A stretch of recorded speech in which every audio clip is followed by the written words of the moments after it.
கிறிஸ்தேசுவின் நாமத்தினாலே இந்த காலை நேரத்தை உங்களை வாழ்த்துகிறேன். கர்த்தருடைய ஆசீர்வாதங்கள் உங்களோடு கூட இருப்பதாக என்று சொல்லி உங்களை வாழ்த்துகிறேன். அன்பான குடும்பத்தின் மக்களே, எசையா 66:13 ஒருவனை அவன் தாய் தேற்றுவது போல நான் உங்களை தேற்றுவேன் என்று ஆண்டவர் சொல்லுகிறார். As one whom his mother comforts, so I will comfort you. எத்தனை நம்பிக்கையுள்ள ஒரு வார்த்தை. ஒரு தாய் எந்த சூழ்நிலையில் பிள்ளை இருந்தாலும் தேற்றுவாள். தப்பே பண்ணிட்டு பையன் வந்தா கூட அந்த பிள்ளையை தேற்றுவாள். ஏனென்றால் அது தாய் பாசம். தாயினுடைய அன்பை போல இந்த உலகத்துல எந்த அன்புமே இல்லை, ஈடு இணையே இல்லை. பாருங்க, எந்த ஒரு சூழ்நிலையில தவறு செய்து விட்டு வந்தாலும் கூட அந்த தவறை மறைத்து மன்னித்து மறந்து அந்த பிள்ளையை மனிதனாக உருவாக்க வேண்டும் என்று தான் ஒரு தாய் ஆசைப்படுவார். இது இயற்கை.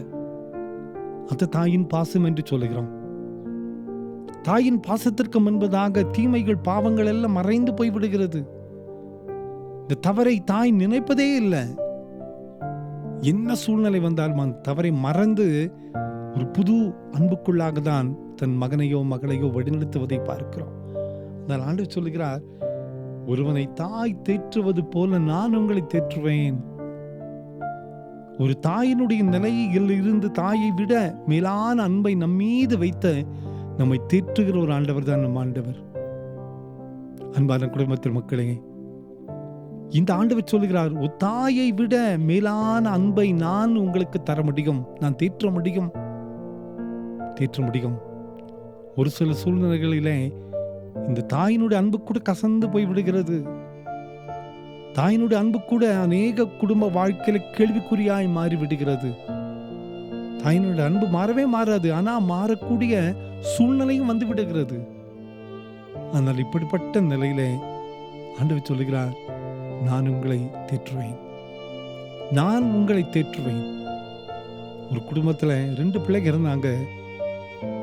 அந்த மூத்த மகன் என்னிடத்துல வந்து சொன்ன ஒரு வார்த்தை, எங்க அம்மா என்ன காட்டிலும் என்னுடைய தம்பி அதிகமாக நேசிக்கிறாங்கய்யா, அவனுக்கு தான் அதிகமாக கொடுக்குறாங்க, அவனைத்தான் அதிகமாக அக்கறைப்பட்டு வழிநடத்துகிறேன், நான் மறக்கப்பட்டு விட்டேன் என்று சொல்லி சொந்த தாயை கூட அந்த அன்பை கூட கசந்து விட்டது என்று சொன்னார்.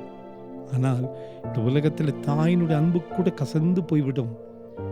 ஆனால் ஆண்டவர் சொல்லுகிறார், ஒரு தாயை போல தாயை விட மேலான அன்பினால் உங்களை நான் தேற்ற முடியும். இந்த காலை நேரத்தில் ஆண்டவருடைய சமூகத்தில் நம்மை அர்ப்பணிப்போம். ஆண்டவரே, என்னை தேற்றும் அப்பா, என்னை தேற்றி என்னை பலப்படுத்தும் என்று சொல்லி நம்மை அர்ப்பணிக்க நாம் அழைக்கப்படுகிறோம். கவலைப்படாதிருங்கள், ஒருவனை அவன் தாய் தேற்றுவதற்கு மேலாக கர்த்தர் நம்மை தேற்ற முடியும். அந்த ஆறுதலே இந்த நாள் முழுவதும் நம்மை வழிநடத்தி செல்ல முடியும். அந்த நம்பிக்கையோடு இந்த புதிய நாளை ஆரம்பிப்போம். ஆண்டவருடைய மாறாத கிருபை கரம் நம்மோடு கூட இருந்து கடைசி வரை நம்மை வழிநடத்தி பலப்படுத்த முடியும். ஜெபிப்போமா. அன்பின் ஆண்டவரே, இந்த காலை நேரத்தில் நீர் எங்களுக்கு தந்த இந்த வார்த்தைகளுக்காக நன்றி கர்த்தாவே. ஒருவனை அவன் தாய் தேற்றுவது போல நான் உங்களை தேற்றுவேன் என்று சொன்னீரே. இன்னைக்கு இந்த ஆறுதலுக்காக, இந்த அன்புக்காக ஏங்கிக் கொண்டிருக்கிற அநேக மக்களுடைய வாழ்க்கையில உம்முடைய அன்பு மட்டும் நிலையானது என்பதை உணரக்கூடிய பலத்தை தார். ஆறுதல் படுத்தும், சமாதானத்துக்கான கிருபை செய்யும். பிறந்த நாளையும் திருமண நாளையும் நினைவுக்கு ஒவ்வொரு பிள்ளைகளையும் தொடும் அப்பா. உம்முடைய சமாதானம் கூட இருக்கட்டும். இயேசுவின் மூலம் ஜெபங்களும் எங்கள் நல்ல பிதாவே. ஆமென், ஆமென், ஆமென்.